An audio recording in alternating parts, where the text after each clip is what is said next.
Waalaikumsalam warahmatullahi wabarakatuh. Oke, itu ini ada pertanyaan Ustaz, seputar puasa dan keadilan ekonomi. Kurang lebih ini ada 10 pertanyaan di sini. Nah, yang pertama Ustaz,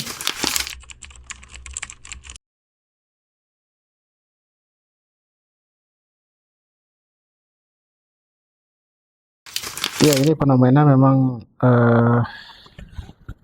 kita bisa lihat masing-masing ya dari sudut pandang yang berbeda. Tapi kalau dari sudut pandang keadilan ekonomi, ini masih kita temukan banyak umat kita itu berada dalam ketimpangan yang sangat jauh, jurangnya sangat tinggi. Ada yang berbuka dengan mewah di hotel-hotel mewah dan dipamerkan lagi di medsos itu. Nah, sementara ada saudara-saudara kita yang mungkin mereka hanya berbuka dengan air putih bahkan ya, bukan dengan air yang berwarna kata orang sekarang. Ada sirupnya, ada manisnya itu. Karena dengan kondisi ekonomi yang sangat memprihatinkan. Apalagi di daerah-daerah konflik ya di tanah perjuangan di Palestina itu banyak yang mengatakan apakah puasa kami diterima oleh Allah sementara kami tidak pernah berbuka gitu. Jadi puasa terus, sahur tidak juga, puasa juga tidak. Mungkin 3 hari karena diembargo oleh Israel yang terkutuk gitu, oleh penjajah yang sampai saat ini terus menjajah mereka dan mengembargo makanan-makanan tidak boleh masuk ya. Nah, ini realita fenomena yang kita lihat dari umat kita yang sedang berpuasa ya.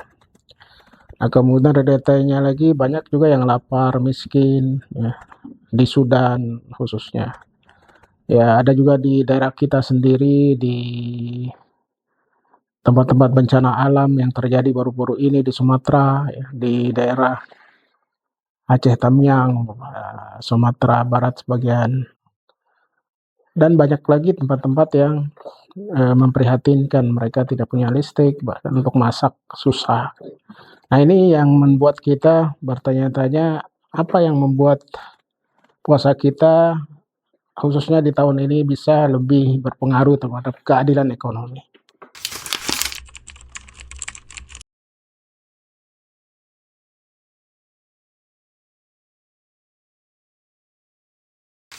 Iya, kalau pertanyaannya hubungannya tentu antara puasa dan keadilan ekonomi itu sangat erat. Kenapa? Karena puasa itu mengajarkan kita untuk menahan hawa nafsu dari konsumsi makan, minum, dan juga hawa nafsu yang lain. Nah, ketika kita menahan, otomatis ada surplus dari apa yang kita konsumsi. Kalau umpamanya kita bisa menahan diri dari makan dengan harga sekali makan 2 juta, kita bisa menahan diri dengan nanti berbuka cuma 30.000, sahur dengan 15.000, itu kan surplus sangat banyak.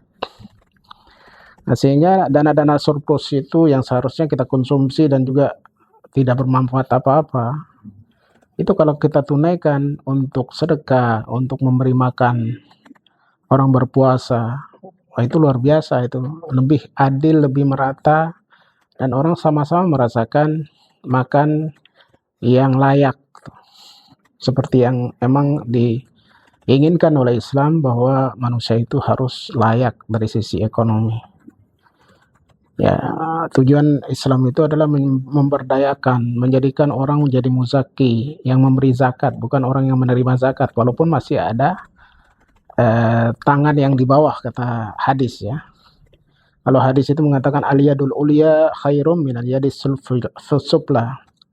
Di bawah tangan yang di atas itu lebih baik daripada tangan yang di bawah. Ini kiasan bahwa yang memberi itu selalu dinilai lebih baik oleh Allah.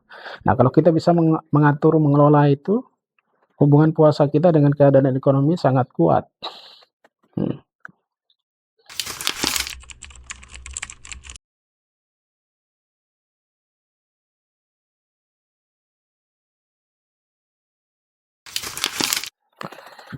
Oh, dalilnya sangat banyak gitu.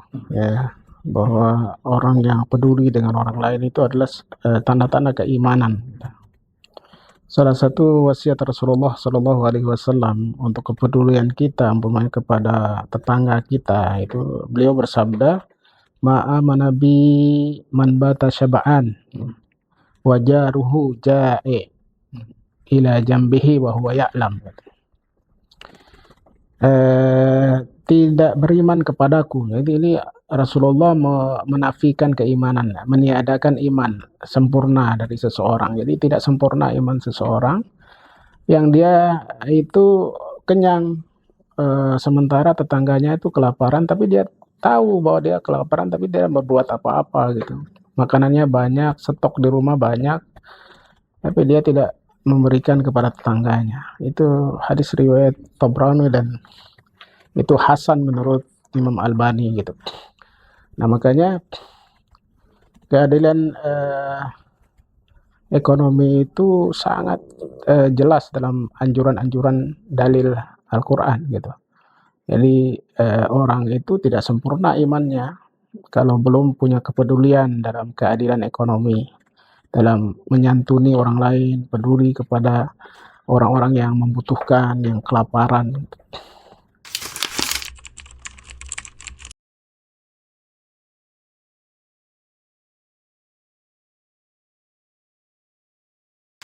Ya, tadi saya sudah singgung ya, ada orang yang berpuasa dengan mewah gitu.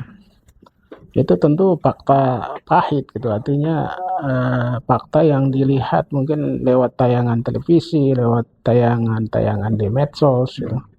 Karena sekarang itu kita berada dalam era globalisasi, era di mana kita bisa melihat ya. Dan yang miris itu adalah ketika kita lihat ada sebagian orang yang makan gitu dengan lahap, dengan sangat bernafsu, menghadapi hidangan satu ontah umpamanya. Itu hanya berempat, berenam gitu. Sementara ada orang di Palestina yang mengais-ngais sisa dari bekas wajan atau bekas tempat untuk menanak nasi itu untuk menjadikannya sebagai makanan untuk memenuhi kebutuhan kelaparannya, perutnya yang sedang sangat lapar dan haus itu sangat pahit menurut kita ya. Nah, apalagi kalau di daerah kita sendiri gitu. Di Indonesia ini itu ada juga orang-orang yang berpuasa itu juga dengan seteguk air, dengan kurma gitu. Dan berbukanya juga dengan seadanya nanti. Nah, makanya kalau kita menyediakan takjil luar biasa itu faktanya lebih adil, lebih tidak ada kepahitan ya, yang kita lihat.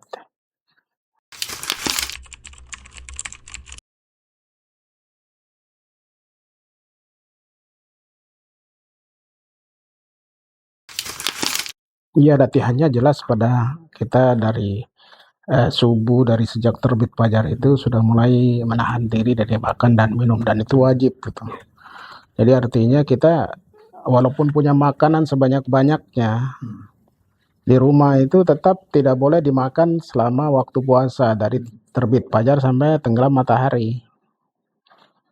Nah, ini latihan yang cukup panjang, 14 jam kurang lebih gitu. Nah, kalau itu bisa terbentuk dalam diri kita sifat untuk menahan diri dan ada rasa empati, ada rasa peduli karena kita merasakan lapar dan kita juga tidak segera makan gitu. Sementara sebelum puasa kan kita ya bahkan belum lapar pun sudah ngemil karena banyak makanan kan.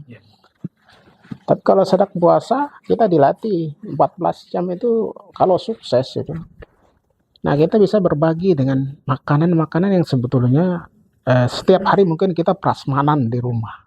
Satu kali makan itu ada berbagai macam makanan, ada sop, ada semur, ada daging, ada banyak, tinggal milih gitu. Nah, gimana kalau kita punya kepedulian dengan puasa itu? Ya kita cukup dengan satu jenis makanan, karena sebetulnya banyak makanan itu pun itu tidak membuat kita menjadi bahagia, gitu. Malah tambah gemuk, tambah banyak kolesterol, banyak macam-macam penyakit. Nah, itu yang latihan yang jelas-jelas nyata untuk kita bisa merasakan gitu. Betapa orang-orang yang lapar di penjuru kota atau di tempat tertentu di Indonesia ini, di tempat-tempat bencana, gitu. Kemudian di tempat-tempat perang dan tempat-tempat tanah jihad di Palestina, itu kita rasakan. Nah, akhirnya kita peduli. Nah, kita berbagi, kita melatih diri kita untuk bahwa yang kita rasakan itu dirasakan oleh orang-orang lain bertahun-tahun bisa jadi. Kalau kita cuma 14 jam. Nah, itu latihannya gitu, makanya jadi anti boros ya, karena jadi tidak lagi mubazir, tidak lagi bermewah-mewahan. Karena itu hanya ego gitu, karena yang masuk ke perut ini maksimal itu ya 2 piring ya, berapa gram gitu. Karena kalau lebih dari kapasitas, kita pun merasakan sesak gitu. Jadi kalau kita puaskan seluruh selera lidah kita gitu. Yang teriak-teriak nih perut besar. Dia sudah minta ampun.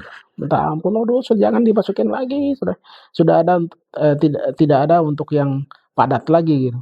Yang cair belum masuk, apalagi nanti kalau nggak ada dua-duanya sudah penuh dengan padat dan cair, udara nggak ada. Makanya Rasulullah kan membagi 3 itu. Ini 3 untuk padat, 3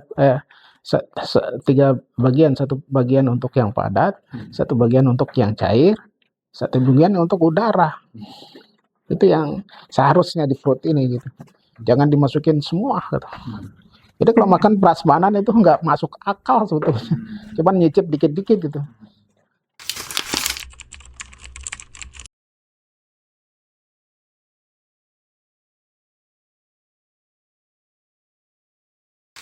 Ya, jadi puasa itu kan punya pengaruh membentuk sifat-sifat tadi ya, sifat-sifat iman, karena dipanggil orang beriman. Beriman itu kan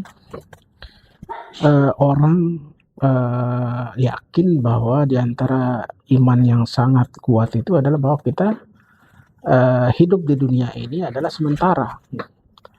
Bahwa semua orang yakin itu, bahwa kematian itu pasti akan datang. Dan bahwa hidup yang kekal itu adalah di akhirat. Wa inna ad-daral akhirata lahiyal hayawan. Jadi bahwa kehidupan akhirat itu adalah yang terbaik. Makanya salah satu yang diberikan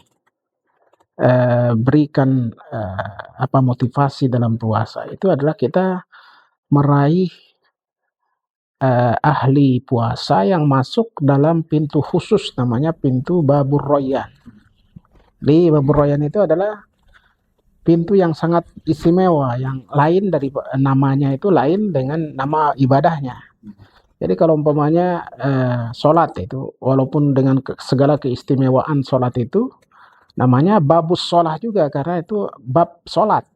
Masuk pintu itu kalau ahli sholat tuh, di surga nanti.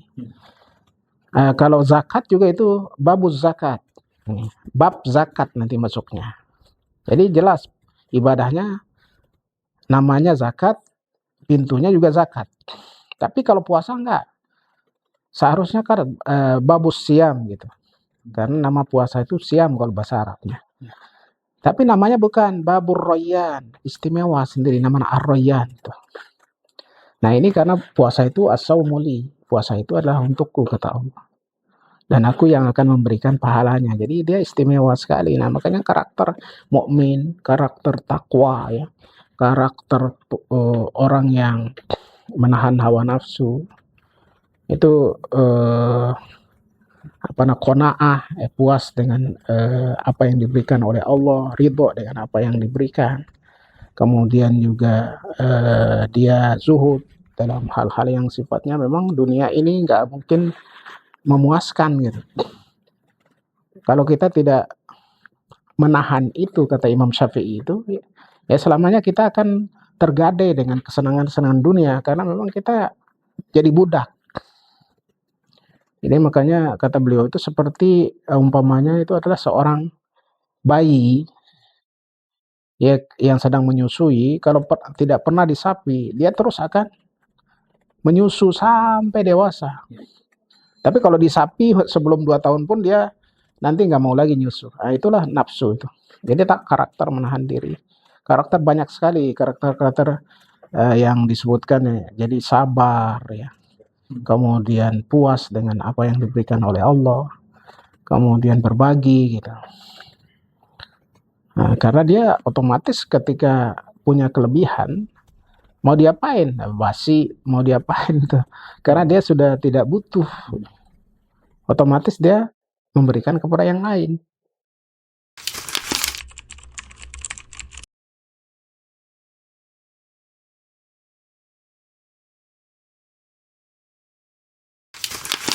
Tinggal kita cocokkan dalam diri kita ya, kita bentuk dalam diri kita itu apakah kita ini hanya memuaskan diri sendiri dengan keterbatasan berarti ya. Jadi kalau kita puas diri sendiri itu, orang itu akan hanya kebahagiaannya terbatas pada dirinya dan lingkungannya.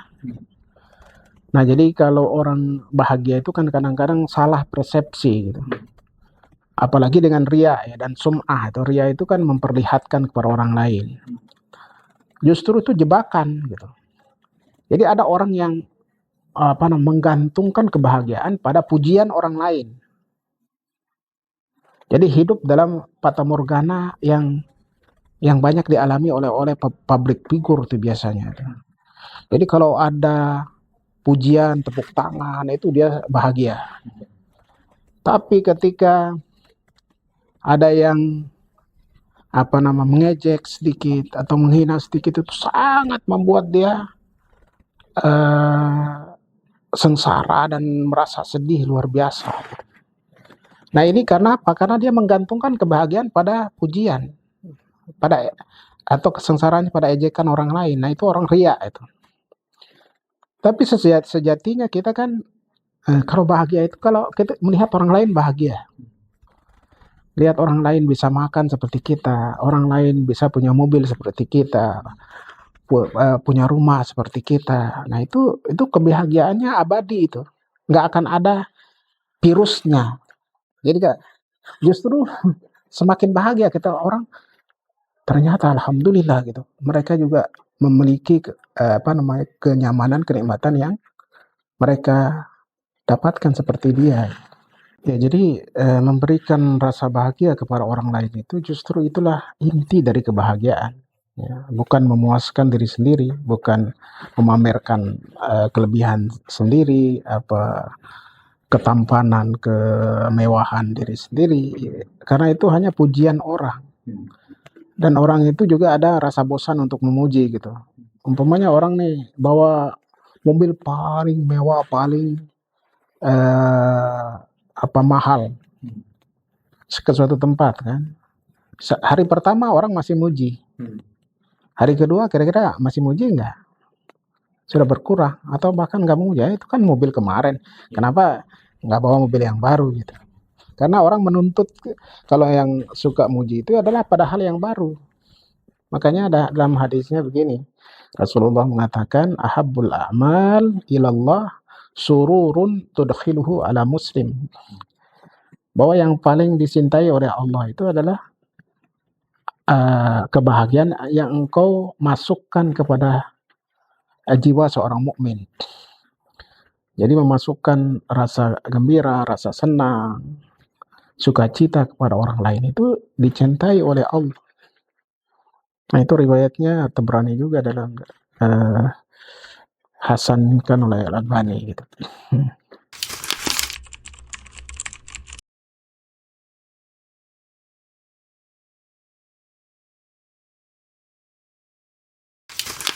Ini tentu ijtihad orang masing-masing ya, punya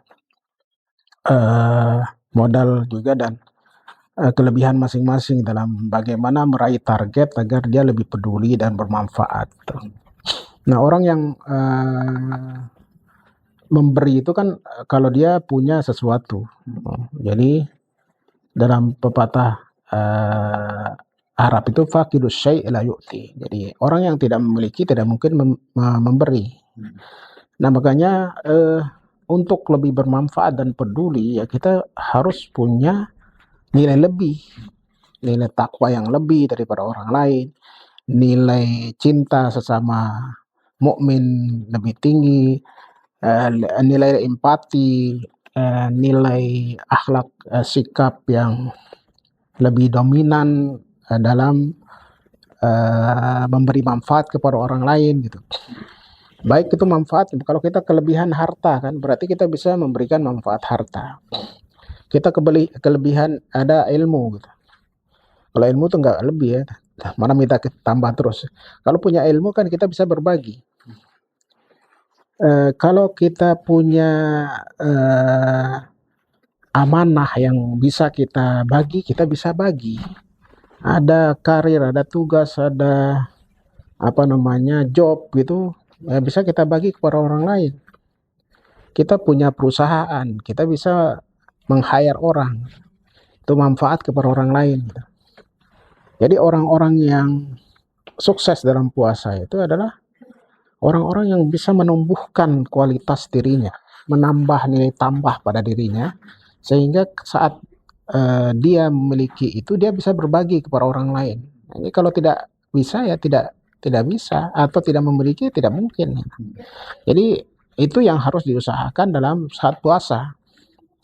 Makanya kan tadi dari sisi konsumsi saja gitu. Kalau kita yang biasanya 2 juta sehari jadi cuma 50.000 sehari kan itu ada savingnya sangat banyak gitu. Karena kita memang ada nilai tambah di situ 1.950.000 bisa kita share kepada orang lain. Nanti kalau beberapa ada kasus itu dia datang ke Indonesia itu menggunakan fasilitas kelas 1 dari perusahaannya gitu. Nah, ini dia diserahkan ke dia. Jadi tidak, yang penting dia gunakan terserah pokoknya, tapi hitungan dari perusahaannya itu ya diserahkan sama dia mau pakai tapi dengan hitungan kelas 1. Nah, ini bebas kan? Dia mau pakai terserah gitu. Nah, dia tidak mau menggunakan fasilitas kelas 1. Pesawat ya pokoknya enak gitu. Kemudian hotel juga tidak. Nah, makanya punya sisa banyak itu dari dana itu. Nah, akhirnya dia berbagi. Dari sisanya itu ya bisa 75% gitu dari dana karena dia menggunakan dengan sederhana. Dan itu hak dia sebagai fasilitas gitu. Nah, itu orang yang punya nilai tambah itulah yang bisa memberi dan bermanfaat.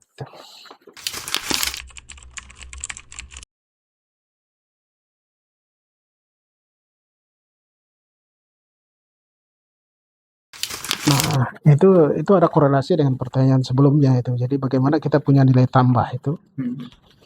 Nah, ini perlu pertama itu adalah bagaimana mensucikan diri. Mensucikan diri dari sifat sombong gitu. Karena kesombongan itu melahirkan high class ekonomi. Jadi kalau orang sombong itu dia harus punya dana banyak. Untuk mobilnya aja harus the first class gitu. Kemudian fasilitas semua first class. Pakaiannya saja berjuta-juta ya. Makanya saya satu kali itu masuk ke mall itu saya kaget gitu. Cuman jas itu harganya 15 juta gitu. Nah, itu kan jas.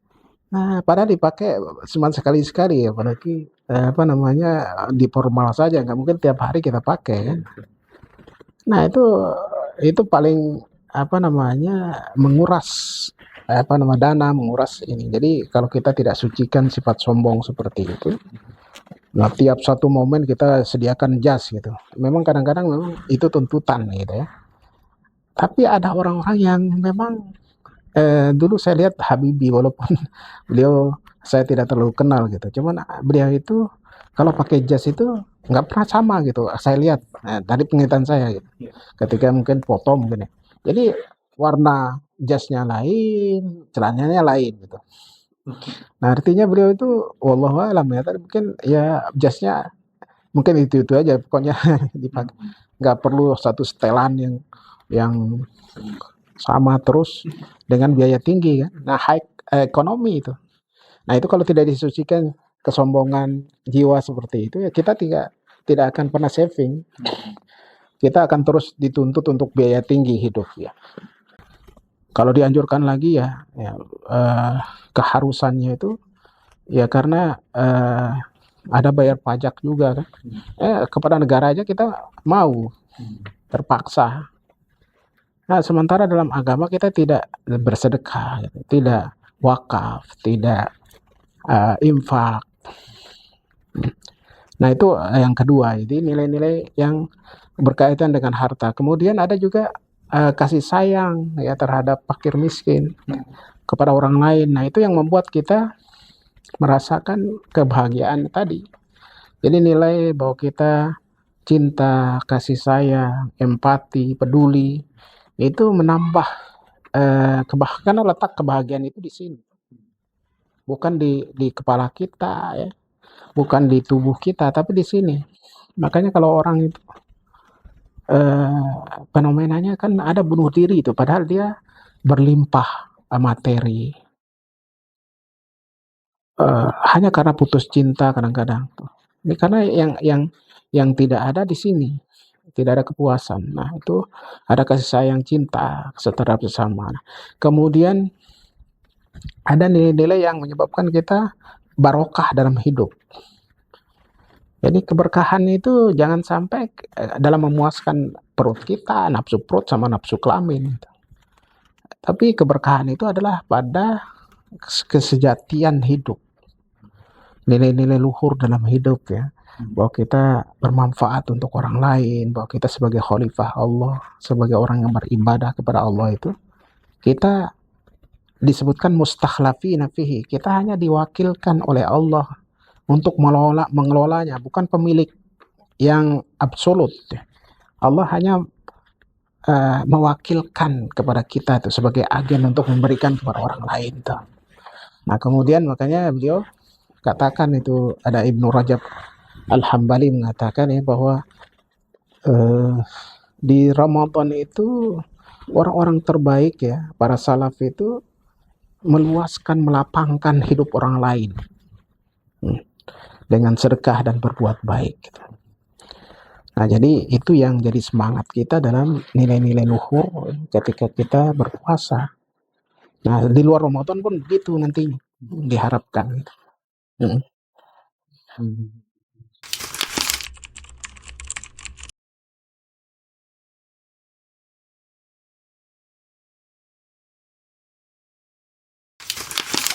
Sikap qanaah tadi ya, puas dengan apa yang diberikan oleh Allah.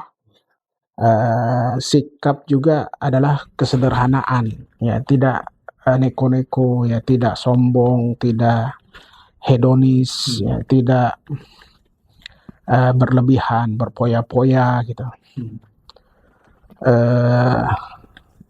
Tidak angkuh terhadap orang lain. Jadi kalau puasa kita mendidik kita untuk tawadhu ya, rendah hati ya, bahwa makan dan minum itu bukan yang menentukan gitu. Justru harus tidak makan kan, bahwa yang lebih dinilai oleh Allah itu adalah takwa. Inna akramakum indallahi atqakum. Yang dinilai oleh Allah itu paling mulia itu adalah orang paling bertakwa.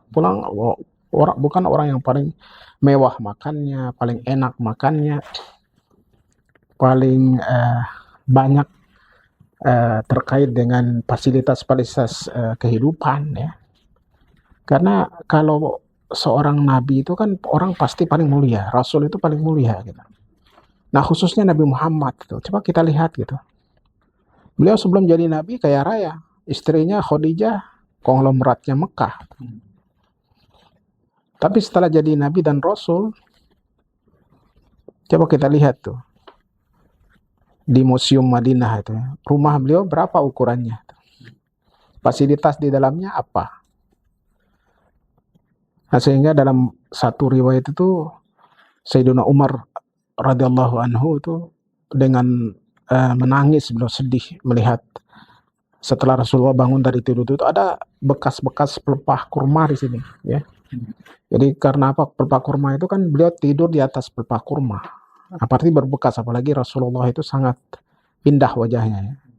Kemerah-merahan gitu ya. Nah, itu nangis beliau.